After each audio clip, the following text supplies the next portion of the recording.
Yep. Hello, everybody. Welcome to the stream. Very sorry for the delay. We had some sort of technical difficulties, but it's me, Sean. John has been called away for some other things to do, so it's just me. Though Joe is with me to toss out some suggestions or questions along the way. Oh yeah, absolutely. So it's gonna be fun. Exciting. So today, let me see. Things I'm working on. I'm working on John's Tyranids. So he's building a big bug list, so it's mostly big carnifexes. I've done up his here's old One Eye, and the whole design of it looks very beetle-like, very realistic. So it's a dark green and a dark brown with kind of fiery spots. And extra detail is that their claws are lit up to look like they're burning on the edges, which you can see a little bit here. So I got old One Eye done, and I've got a Swarm Lord, same idea. So one thing I was going to do is I was going to show you how I did the scales. Since this guy's skin is all done, so now I'm doing the scales, which is going to be a dark black, which blends to a green, and then really bright green on the edges, so defining all your edges. All right. In addition, I'm working on Imperial Guardsmen. Imperial Guard, the Death Corps of Krieg. These are for David. He's started yet another army. So the idea, everyone's familiar with the Death Corps, which are, World War I in space. And with that in mind, David wanted me to paint them to look like World War I British. So I just actually used my World War I paints, my Vallejo paints, the exact same colors I used to paint like Flames of War models. So I'm gonna go. The Tyranid here, I finished the limbs and a lot of the plates on his right side, so you can see the kind of highlighting at the edges, whereas the other side is is not highlighted, so it's very dull. But it's a really dark green, which highlights up to a bright green. Now, I definitely like what we did with the skull, though. The highlight on the skull, like those pieces. Right. Just that detail is just really good. Right, because he has this kind of this tri-horned skull. So, yeah. so the color. So I used I already did the base coat and a wash, and then I went back in with the center of the plates with black mixed with Caliban green, and then I'm coming back in with Caliban green, Warpstone glow, and Flash Gets yellow. Now you mix the green and yellow to get that. And what colors do you get to get that orange color over there? Oh, well, I'll get to that, but okay, all right. Oh, you got that. Okay. I have a kind of my fire colors. Ah, okay, there you go. But I'll come back to them. I just wanted to finish like his top carapace, but then I was going to do this blade to show how I do that. And he's gonna have this kind of same glow I see this like fiery glow on the edge of this blade, and like the interior of the claw here. Yeah. Anybody? Not yet, no. But I mean, I would not want to mess with one of those guys. No. Not with flaming blades. Right. Well, they wanted to make them. They're already intimidating. It's a truck-sized bug, but now it also has like fiery claws. Now, is this the 8th edition versions, or? Well, the models themselves are. I think this model is all the way back. Goes all the way back, I think, to 6th edition, 5th maybe. All right. I'm not sure exactly when this specific kit came out, but Tyranids themselves haven't changed much between editions. Mostly, what changes is what actually is good. Okay. They always have the Death Spitters and the blades and the Crushing Claws, but depending on edition, it's whether or not that's actually worth buying. Okay. But apparently the Tyranids are really good this time around. So. Yeah. I'm really excited to check out do a little game between my Space Marines and Jonathan's Tyranids. Tyranids, yeah. Well, so now I'm working on his big carrot. I've already done his face. Then his face, his claws here, and and the more or less all the scales on this side of the body. Mm-hmm. And I'm gonna, I haven't done this side yet. I'm now going to do the big carapace. So it's going to be, in the end, it's going to be looking like something like that. If you can tell the difference here. Yeah, there we go. I don't think you can tell. There we go. That's it. So, but Oh, right. So, it's just a matter of keeping the paint wet. I'm just kind of using the edge of the brush like almost like a palette knife. All right. That way, it only picks up on the edges and allows me to get out of control, so I can just keep the paint wet. Now, what type of brushes are you using? Like a This is just a this is actually, I think it's a watercolor brush, but it works for this because it's really soft. Okay. And it was cheap, so I just have it. But yeah, it's a watercolor brush, which will be destroyed in the long term by the acrylics. That's just what happens. Right. Yeah, But it's the nature of the. right. Well, yeah. I mean, art supplies are, you buy materials with the intent to destroy them. That's the nature of art supplies. Right. You have a question actually, don't you? I believe so. Magnetized? No, actually, these are built. These are built as they are. They're already glued together. I don't have a Tyranid army myself, so I don't know the benefits of these weapons. Yeah. You're more of an orc guy, aren't you? Right. Well, I have Imperial Guard. I have orcs, Okay. though I haven't played my orcs in several editions. Okay. But I also have Chaos Marines. Ah, chaos. Yes. But yeah, these guys are just what you see is what you get. But John is going to have. It's going to be a Nidzilla list, so it's going to be like 9 of these guys, and I've done 1 so far, so it's going to be a nice uphill battle.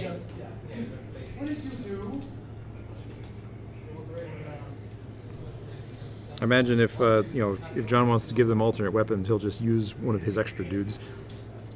Now, when I do my own stuff.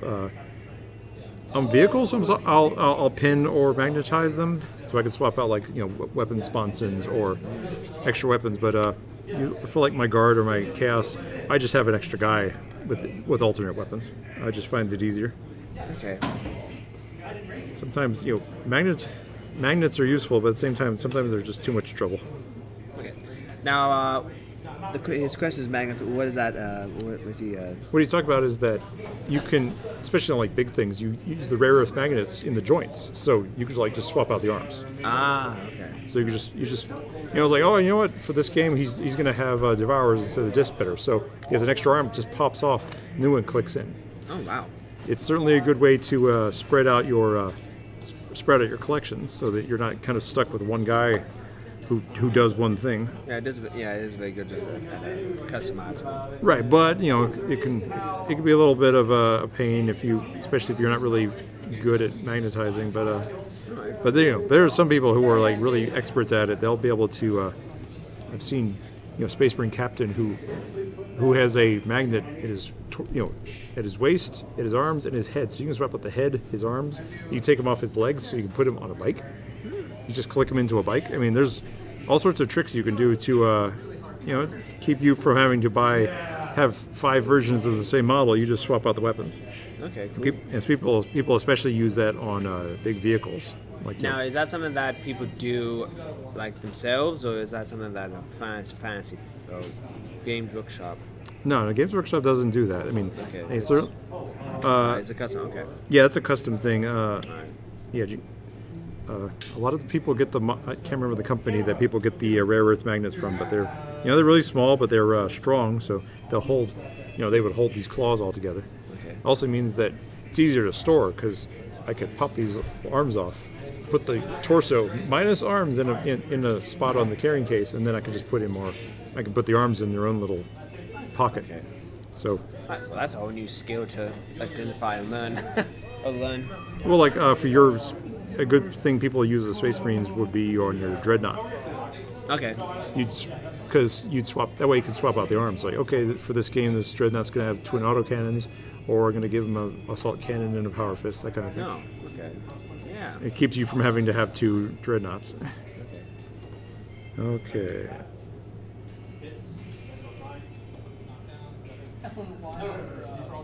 So, now, once I get the carapace painted, I'm going to come back in with, give them the kind of beetle marks, which is a, kind of splotches, naturalistic splotches on the carapace look like, the type you'd see on tropical beetles and stuff like that. Okay.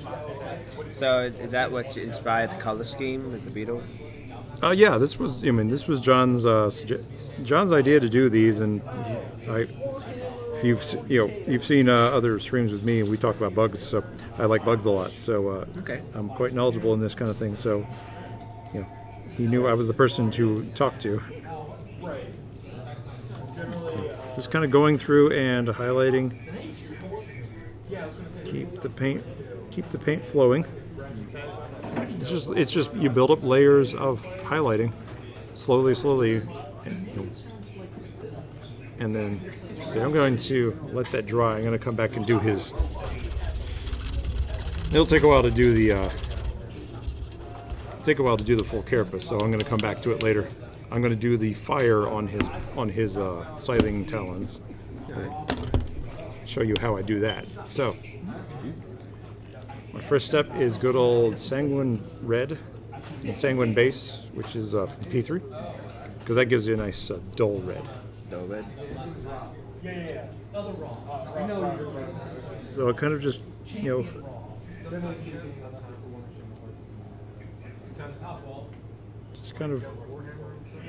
this gives the further red, the next layer of red something to stick to, because otherwise it would get really washed out by the black. And you're just gently pushing it up against the blade. Yeah, though I'm going to be a little more generous since it's going to get feathered. I'm gonna blend it into the black a little bit more, so I don't have to. So.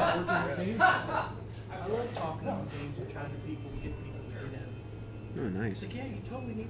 So it's there's the first hint, which is just a really dark. It goes down over the black, so it gets really dark. But the idea is it's.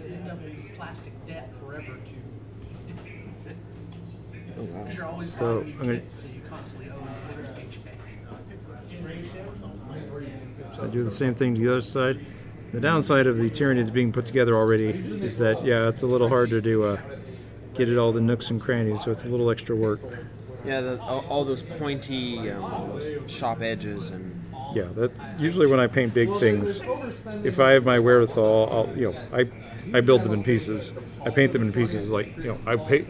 Like when I do dreadnoughts, I usually, body, and then the body, then the arms, and then maybe like a banner or something. Okay, so. But you want to do that with Space Marines. Right. So I don't really let this dry. It's a matter of just it's not wet brushing because it's already pretty dry, but. Apparently my dad's friends, it's unfortunately not the best place in the world. Some fortune teller in Louisiana told me I had till 65. Michael's 112. Are you still using the same color? No, I've gone to corn red, which is a darker red but lighter than this. So it's what I'm doing is just a progression of because I'm playing with the idea of I want this thing to look like the edge itself is the hottest part. Well, there's a biological stop around 101. So you move the.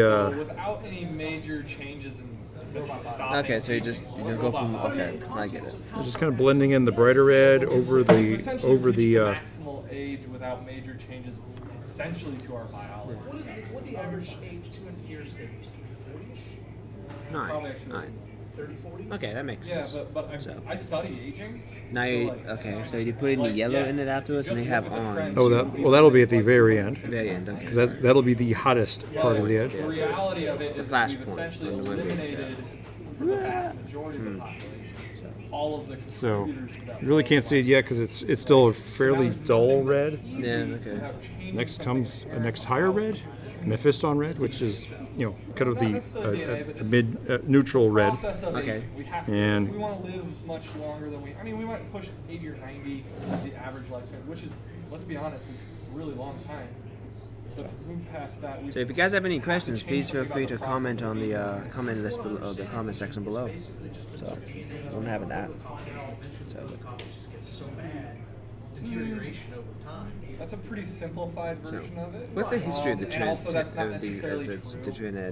Tyranids. They're called Tyranids because they were first, in 40K they were called Tyranids because they were first discovered or at least identified on planet Tyran. Okay. So that's why they're called the Tyranids. But what they are is they are effectively a grand so they can protect against that cells in essence that causes from loss. hive.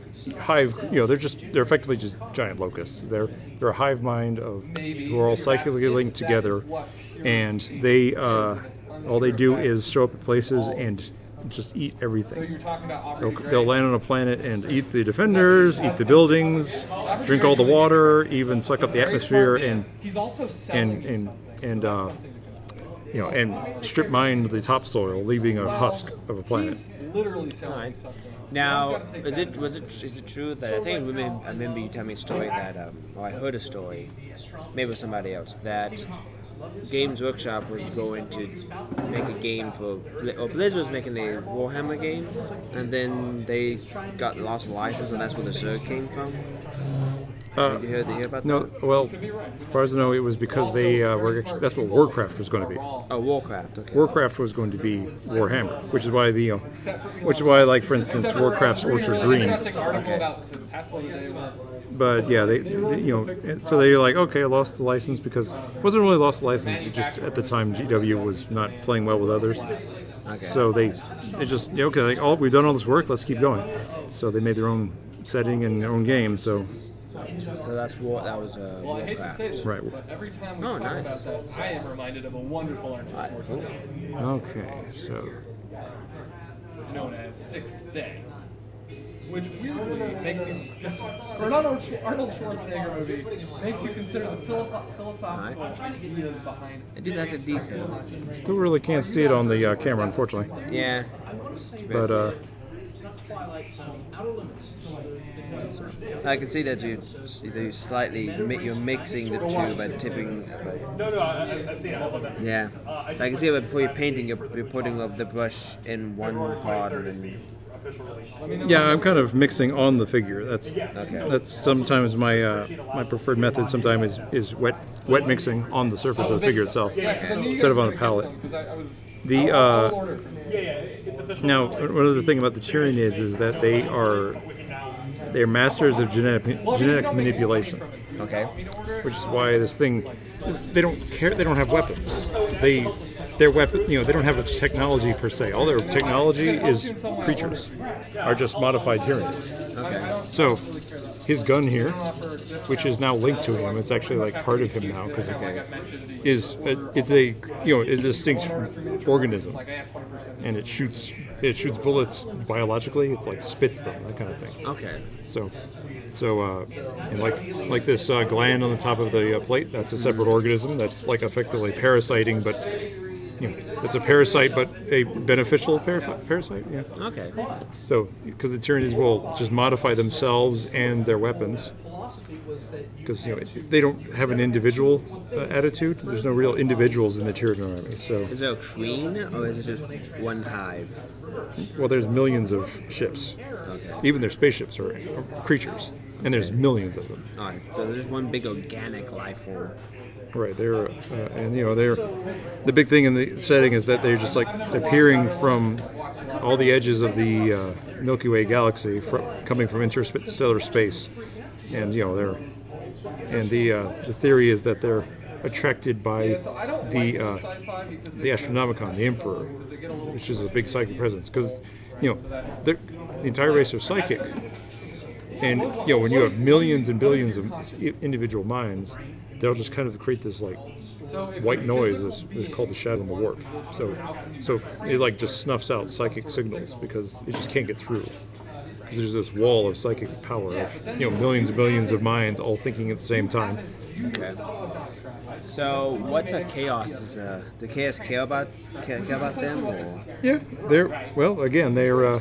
they cause trouble when they, aside from the fact that they'll eat populations, they'll eat planets, and these are things that Chaos likes to have. They like to have worshippers.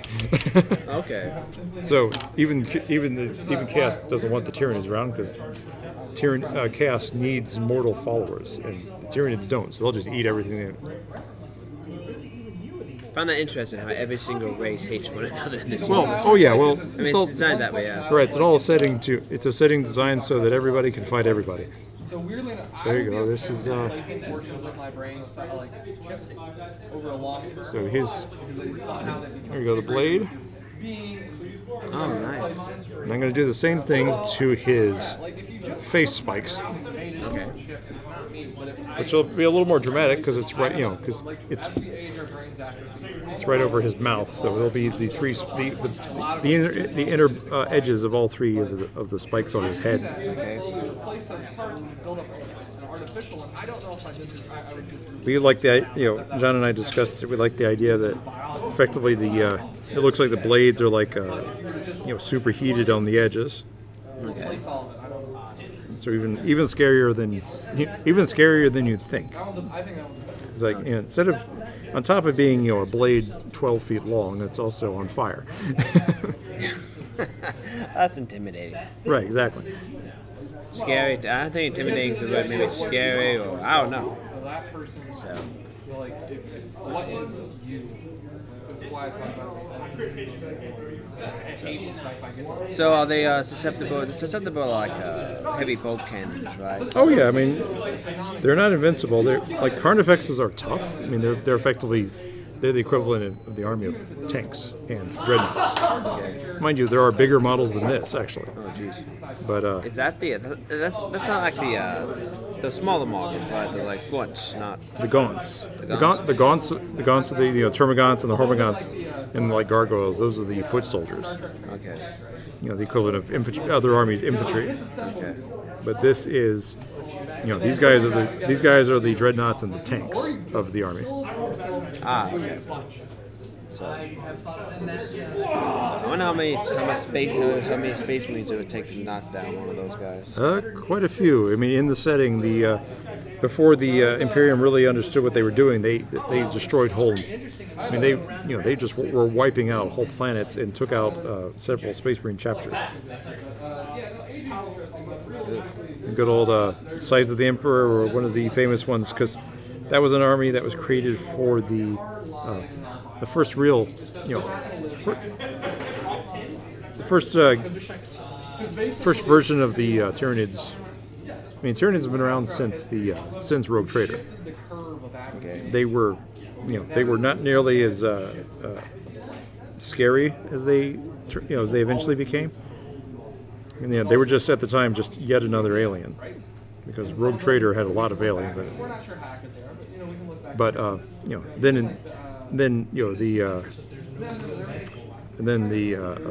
fluff changed and expanded on them, and then you saw like stuff like the Tyranid warriors. Because originally the only Tyranids you had in the army were the Zotes, which are these like big centaur reptiles, and the termagants. And then later on, you're like, yeah, and here's a new wave of Tyranids, which are the like Tyranid warriors, the Carnifexes, that kind of thing. So it changed in second edition, where you had expanded to the point where it's like, yeah, the Tyranids actually are pretty scary. So the Tyranids came out during the first edition. Oh yeah, they were there in the first. They were there in the first book. Okay. Like I said, they weren't as scary as they were because they were just yet another alien. All right. There you go. Oh, nice. So I'm kind of painting in the. He's got the tusk and the spike on his head. So. No, Thomas, you're fine. I'm sure I wasn't clear with that. But yeah, Mikkel left us, so we need someone.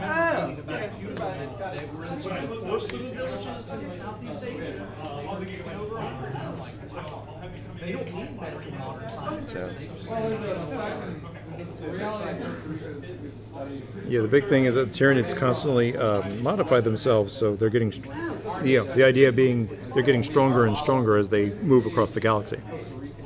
Because they're like, okay, they come to a planet, and the survivors of a battle are the ones that were toughest and could take the. It's like, okay, we need to make better carapace against bolter rounds. So the next wave of, the next generation of termagants gets a little tougher. Or it's like, oh, they keep using poison against us, so let's modify immunity to poison, and so on and so forth. Jeez. So, is there ever going to be a point in time where one of these races is going to conquer another one? Well, obviously they can't, because you have to have a viable setting. True, like a game. People want the 40Ks. They want the they want the setting to advance, but at the same time might require losing whole armies. Yeah, I mean that's the thing. From a narrative standpoint, and that's the question for me. Then, from a narrative standpoint, how does the game go from here? And I'm really interested in hearing a couple of stories. Well, I mean, technically, 8th edition actually did advance the story. Okay. And advanced it about 200 years. Oh, nice, awesome. Just enough to, and there's a lot of changes, but still fundamentally it's the same game. I mean, that way you can still have, Tyranids versus Guard, Orcs versus Demons, and the old and the popular Space Marines versus Space Marines. Necessitated by the fact that everybody has a Space Marine army. There you go.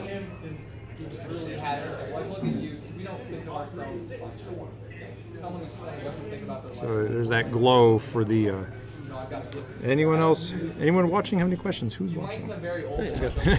So, if anybody has any questions, just let us know. Just comment on the section below. I mean, this looks really exciting. I mean, the finished, let's see here, finished product. Something looks like this in the end of the day. So you can see that yellow highlights right there, and then the blades on top. Looks like the idea behind this was that if you saw the movie Godzilla, and before he shot his laser or breath, whatever it's called, that his scales on the back of his back lit up. Yeah, he's revving up. Yeah, he's revving up. So that's what inspired that. So. And of course that's the beginning process, as you can see. So we have another model here. We're like, hey, we got him in, and he was just like, I ain't paying that. Well, and of course we have this one that looks like he's ready to take on somebody, hand on hand. Well, he's a character. That's where I came up. That's the first time I came up with the idea of the glowing blades. So John liked it enough that we're going to continue that through the whole army, at least of the big guys. He's going to have some more like standard Tyranid warriors, which are about half his size. Okay. A little tougher than the Termagants, but not as tough as a Carnifex. Cool.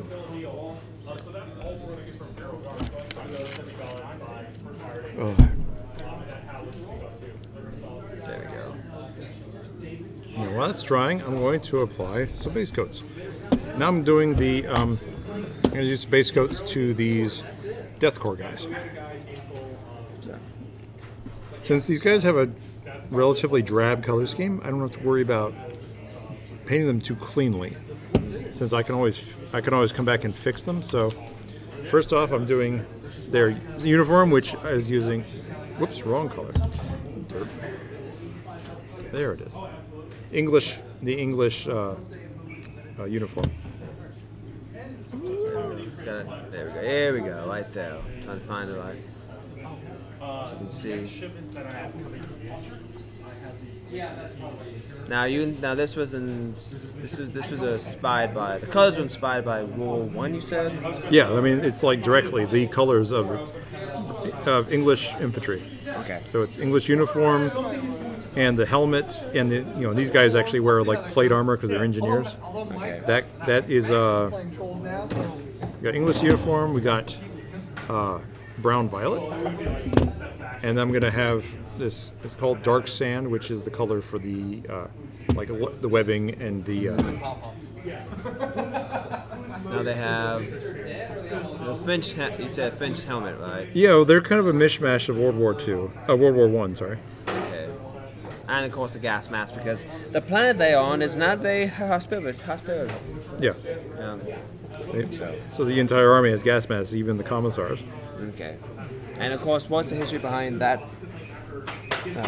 The planet had a civil war, Okay. because half of it tried to secede from the empire, and the other half wanted to stay. So you had before the Imperium itself could really intervene, one half had crushed the other half, and then kept dropping the bombs on them. Because they were so. That was a David thing. So they were so shamed by the members of their planet turning against the Emperor that they just kept dropping bombs for years and years, even after the war was over. Okay. Pretty much just destroy the entire environment. Right, but it was to them it was worthwhile Okay. because it was effectively penance. But it just means that the kind of attitude for the army is these guys are extremely fatalistic, but they're because they're used to terrible things happening and living in terrible conditions, so they're pretty. They can take a lot of punishment, and the morale is pretty good because they're effectively not afraid of death. So they're crazy and all that. All right. Now you said the planet was also like a recruiting ground, or they create new armies. Or? Well, sure. I mean, because they have a huge population. Okay. Despite everything, they still have a huge population, and because because of their fatalism, because of their attitude, they're more than happy to join the. As soon as they're able to, they're more than happy to join the Imperial Guard and fight for the Imperium. And since they're used to fighting, they're used to training in terrible conditions. They're sent to places with terrible conditions. Like, okay, we're going to send you to this super hellhole to fight against orcs. And they're like, yeah, go for it. We're up for anything. Right. Other armies might balk at that. They're more than happy. So, I'm doing a factory assembly line, so I'm doing the base coat on all of them. Okay. And I'm not bothering being too clean here. I'm just kind of doing it. Just a quick little. Okay, so let's see here. So what I'm going to do is I'll paint that, and then I'm going to go back in and just take some black and just any place where where excessive amounts of the uniform got onto the armor plates or the backpack, I'll just fix that. And I can actually see your highlights in the black ones right there. Yeah. You actually handle it. Wow. Oh yeah. Nice. And these guys, because they generally have a kind of a drab color scheme, my method of painting them is paint all the base coats. At least in these guys. I don't necessarily do this, but do all the base coat of the uniform, the armor, and the web gear on their backpacks, and their little leggings. Okay. And once that's all dry, just hit the entire figure with a wash. Okay. Wash with Nuln Oil, then you can come back and then I come back and highlight individually. So just go back to the uniform, the armor, and the webbing. Yeah, that's the first thing. That's a new thing I learned today. Was for my army, I was trying to figure out what colors to paint, and you suggested that you just look at real history uniforms like World War I and Beatles and stuff as a point of reference. Right. Well, I like painting historicals, so this is right up my alley. Mm-hmm. I mean, even if you don't paint the same colors, you can see how the colors are used and how the uniforms coordinate with one another. Sure. So maybe be inspired by it a bit. I mean, mind you, 40K is fantastical, and it does, it's intentionally absurd, which is why like a good Space Marines just don't even bother with camouflage. Mm-hmm. At the same time, there's only so much you can camouflage an 8-foot-tall guy wearing armor. That's true. I mean, besides that, the entire point, from what I understand, is that the Space Marines want to see you coming, or want you to see them coming. Well, there's no subtlety when a drop pod drops from the sky at Mach 4 and then lands in a crater. The doors come down and 10 dudes in armor just jump out and start shooting. There's no subtlety there. No. Like, might as well make your armor as bright as possible so your opponent sees you and decides maybe they don't want to do this fight today. Either that, but it also if the Space Marines need to be the reinforcements. Okay, what time is it? If the Space Marines need to be the reinforcements, then that bright colors really draw the attention away from anything. Well, yeah, Space Marines for the most part are strike force. Yeah. Now there are some chapters that are actually careful with camouflage and and they go for subtlety, like the Raptors, which are actually an army that uses camouflage and will change their color scheme to fit the situation. But Ultramarines and Blood Angels, there's no subtlety there. No, definitely not. So, but still. And then you can go into even brighter and even more gaudy color schemes. The cotton candy. Well, you get there's the Knights Errant, which are white and blue. You have the Firehawks, which are just bright yellow. Good old Imperial Fists are bright yellow. Yeah. It's like you're not even bothering to hide. I want you to see me coming. There you go. So I've done the just the basic base coat of the uniforms. I'm going to go back in.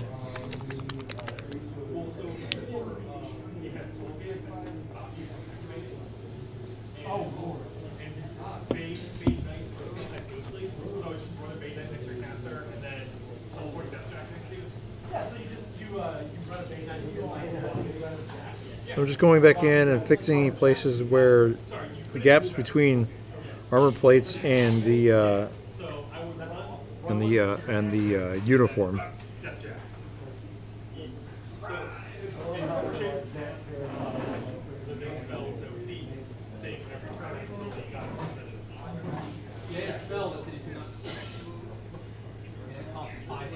Now, is this the only thing that's a part of this army right here, or do they have like a commander? Oh yeah, this is just 2 engineer squads. Imperial Guard are a swarm army for the most part.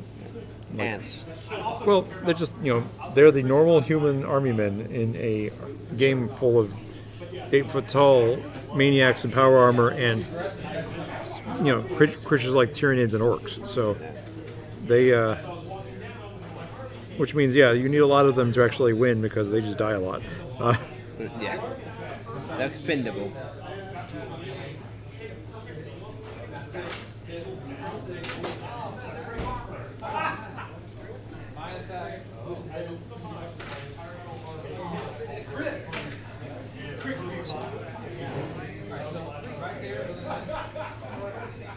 So I'm just kind of going in and fixing many places where the uniform got onto the armor plates. That way I leave a black line. Okay. So, and on the the leggings and the face mask and all that kind of stuff.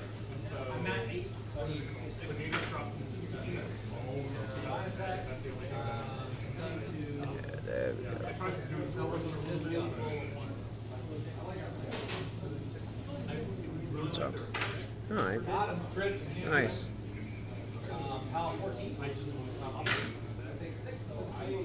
Okay.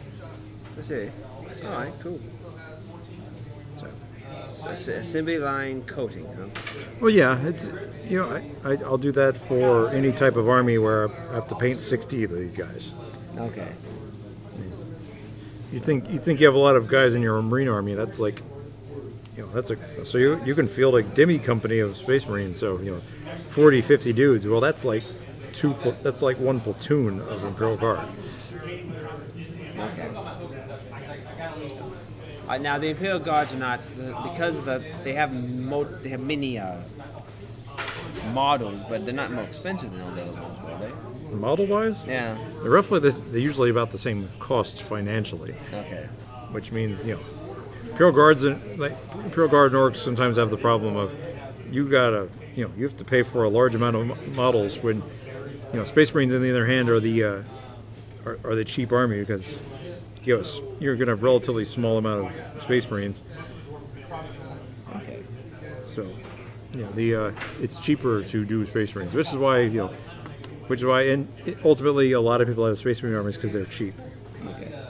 But at the same time, I am drawn to the Imperial Guards. Something about the being the underdogs is kind of fun to me. Oh yeah, well the kind of funny thing is that if you see most Imperial Guardsmen are the best of the best on their planet. They're the best of their individual planet's defense force, which are then seconded to the Imperial Guard itself. So they're highly trained, highly motivated. They're just unfortunately they're in someone else's movie. Okay, yeah.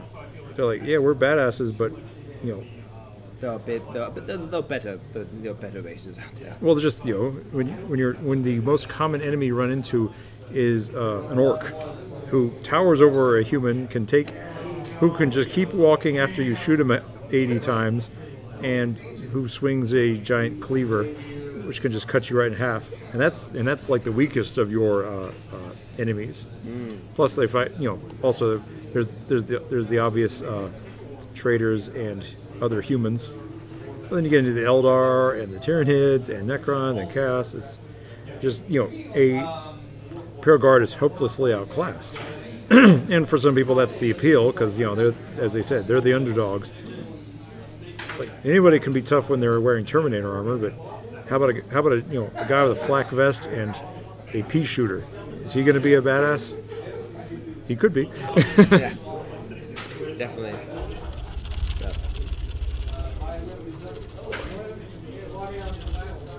How much longer we got? Let's see, about 15 more minutes. So, But the not to say the Guard are just like doomed. I mean, careful use of your soldiers and some good strategy and knowing where to put your tanks, because the Imperial Guard actually have some of the better tanks in the game. Even their individual soldiers are weak, but they have really good tanks. so the tanks would be good support. Well, in some armies, you could actually field an army where the infantry are the support for the tanks. Right. And a lot of people actually like to play it that way. My own Imperial Guard army is mostly infantry because I modeled mine as urban fighters. So, they have a few tanks who move along the infantry, but I just swarm buildings and rough ground and take it over, because I actually started the army during the city fight expansion, which we had the rules for fighting in cities. Urban warfare, okay. Right. All right. So I wanted to have, they're in urban camo. They're, the fluff for them is that they were raised from a hive city planet, so they're just kind of, they're ones that go to for a regiment that clears cities because they're good at it, because they're from cities. So that's typically what happens is you'll have in the setting, Imperial Guard will hopefully be sent to the war zone that they're best trained for, though that's not always guaranteed. We'll take a regiment that comes from an ice world, and we'll send it to ice worlds because they know how to survive. And sometimes a snafu occurs and they're sent to a desert world, and then they're screwed. But that's the Imperium for you. Yeah. Well, sometimes he also has the problem. They've talked about the fluff of sometimes a request for a call for aid will go out from a planet, and it doesn't actually get answered for hundreds of years.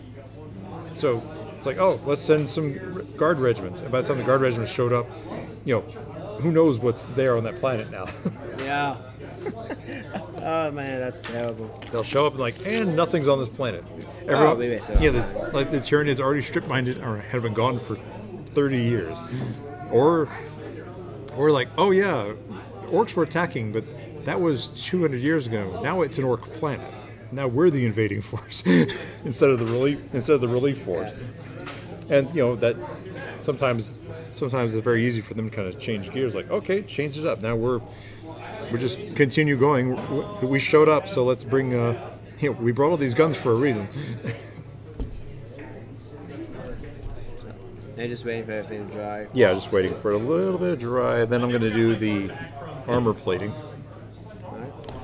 The helmets, the armor plates, and like knee pads, shoulder pads, and stuff. Okay. Oh man. I would really like to see the Emperor come back in one of the stories. Well, see what happens when that happens. Well, that's the trouble. You do that, and you fundamentally change the game. I mean, yeah. It's it would just completely change the game and change the nature of the game. And Well, do you think they could do like maybe a novel? Will they do like a story, maybe a specific board game? Will they do that? Still, that it would just fundamentally change the game, especially since you'd have to actually define things. Okay. I mean, they've been covering like the Imperium during the heresy, the Great Crusade, where the Emperor founded the Imperium. But he's in the novels, but he's not the most important part. because That's interesting. It's interesting how you have he's not the most important part of the universe. well, I mean, weirdly enough, I mean, because he's scenery effectively. I mean, he can't, he's trapped on the Golden Throne. He's comatose. So, he's obviously the most important thing to the Imperium, but at the same time, he takes no active part. That's ironic. It really is. There's lots of people who believe he takes active part, but there's no real proof. Okay. Because at the end of the day, there's miracles attributed to him and psychic protections and stuff like Celestine, the sister's special character, who will appear in a show of light and cannot be killed easily because if you kill her, she just resurrects, and the belief is that the Emperor himself is fueling her, is summoning her, but again, you really can't talk to the Emperor. You can't talk to him. Okay. He's stuck on the throne. Now, is he in the warp fighting off? Does anybody know where he is? Well, they know where he is. He's on the throne. Not on the throne, but like, is he like in the warp fighting anybody, or is he? No one knows. Okay. Mind you, what I'm saying is fluff that might be old. Who knows? But one of the big things he does is something called the Astronomicon, where he just puts out a psychic beacon, which and he effectively channels it through a choir of psychers. And what happens is it becomes it's almost like a lighthouse. So warp navigation uses triangulates to the Astronomicon like a lighthouse in the warp, which is how you can travel, because you can use that as your point of reference. Okay. And that's pretty much all the Emperor really does now. Okay.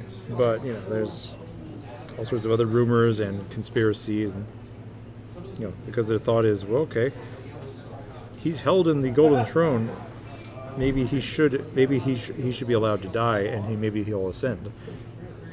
He'll become a true god, or will he just die and plunge the Imperium into ruin? Because without him, the Imperium just can't function. That's a big risk. Right, so that's why they haven't done it. Yeah.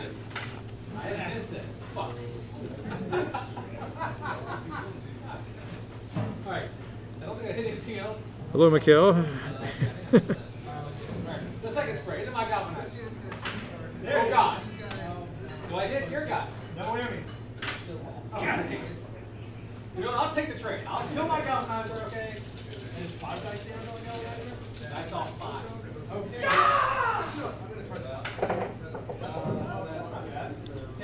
Okay, let me see. So this is just a matter of blocking in this paint. Now my usual painting style actually doesn't do this. I would paint the fatigues, including all the shading and highlighting. Then I'll do the armor, shading and highlighting, gear. But these guys have a kind of a drab color scheme, so it's easier. And so everyone's getting a wash of black over their fatigues and their armor and their gear. So just to make it easier, I'll do that. Paint all the base coat and then wash. I think. Okay. Because it's harder to control the wash over the whole figure.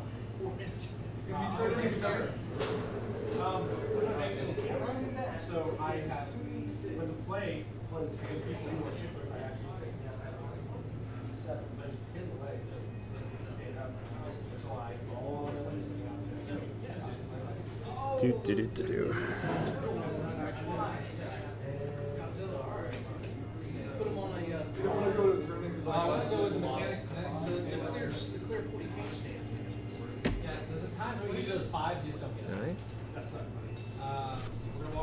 So Nice. now you can tell these are much brighter than the eventual, because again, we get a wash of black and then a highlight behind them, and so it properly shadows them. But these guys are the clean colors before I've dirtied them up, and then because their bases are like in mud because it's the idea that they're in a trench network with mud and craters everywhere. So on top of once I do all the highlighting, I'll go back in and add paint chips, battle damage, and just mud sprayed over them. Okay. Now, I try to avoid doing too much of that because it's very easy to just ruin a paint job with too much dirt. There's the fine line between a dirty figure and a badly painted figure. Okay. Star Trek's playing in the background. Classic. You have a good one, man. It's like the world on the edge of now. Is that what it was called? I think this one's called the Man Trap. Oh, it's a Man Trap. Okay. The second episode. When you have actual Shatner and you have Kirk and McCoy. Yeah. Instead of Pike. Oh yeah. So, the release date seemed to be a bit messed up because you have the No Man Has Gone Before seemed to be the second pilot with Kirk, and then the Man Trap is the second episode. After that, it's really confusing in the first couple of episodes, but I think they got accurate after that. So. Looks like it's coming together pretty nicely. Okay, so there's that. But this is a good method if you want to paint. If you want to paint 30 guys in a week, because you can just a couple hours you can do a whole squad. Okay. And you just kind of keep it up. All right. Like these two guys were the first ones I did. So which means as usual, the first guys of a group take twice as long as everybody else. Because you got to figure out where your colors are, what's the proper order. Okay. Okay, so this is that dark sand. Not a proper name really, because look how bright it is. But it's called dark sand. It's called dark sand. Oh, okay. It's very bright, but after a wash of black, it dulls down nicely. Okay. Right. So you can mix colors. You can. Yeah. Oh sure. Luckily, in this case, I don't have to worry about mixing them because I have specifically those colors. A danger of mixing your colors, especially for base coats, is can you do it consistently? Alright. It's like I got a cool color scheme, and I got to make sure I can replicate that color 70 times. That's called a platine, not Plantone. What's that? What I'm looking for? Huh? Pantone, is it? Pantone? Pantone, that's it. Well, Pantone refers to color combinations. Okay. What is it for the shades of color? Well, the Pantone code is effectively the digital code for a color because it'll tell you the mixture of, all the digital color, and you can you plug it into a program or a paint program, and you do a specific code and it'll produce that color. Okay. But not really useful for miniature painting. Okay.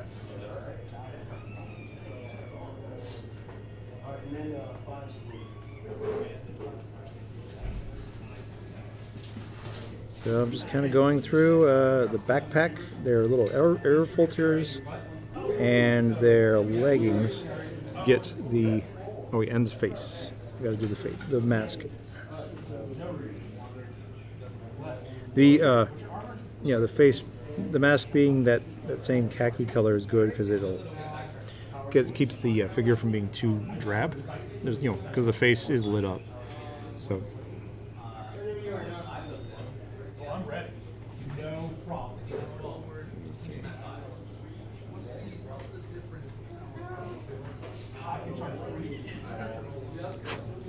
Okay. And then I just do factory line. I just do the same thing. I just go through.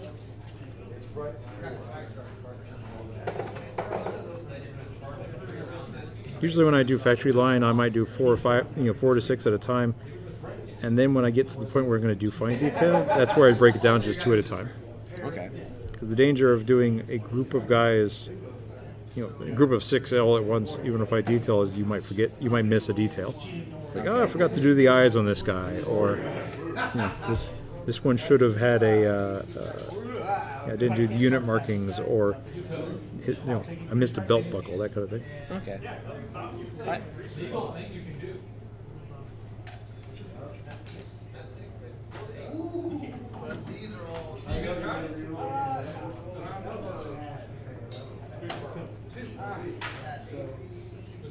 Any more comments or questions? No more. It's been pretty light as far as viewership today. Yeah. I'm sorry we were late. Yeah, that's technical difficulties on that. So.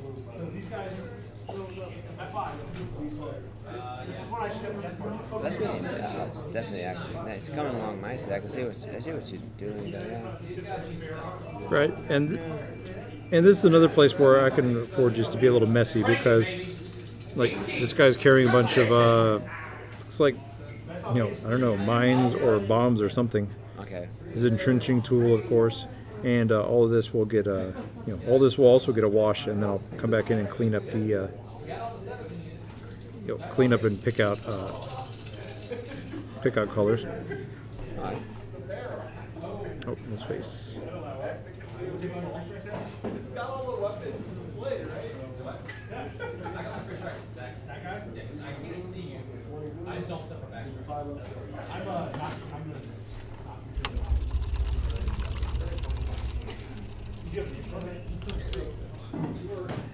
would probably call it.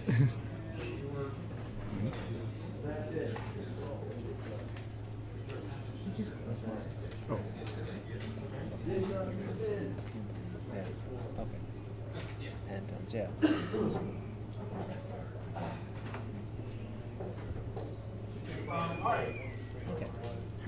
My wife Carrie is here off the side, and she was helpfully explaining to Joe what Pantone means, because she's a graphic designer. Okay. So that's her bread and butter.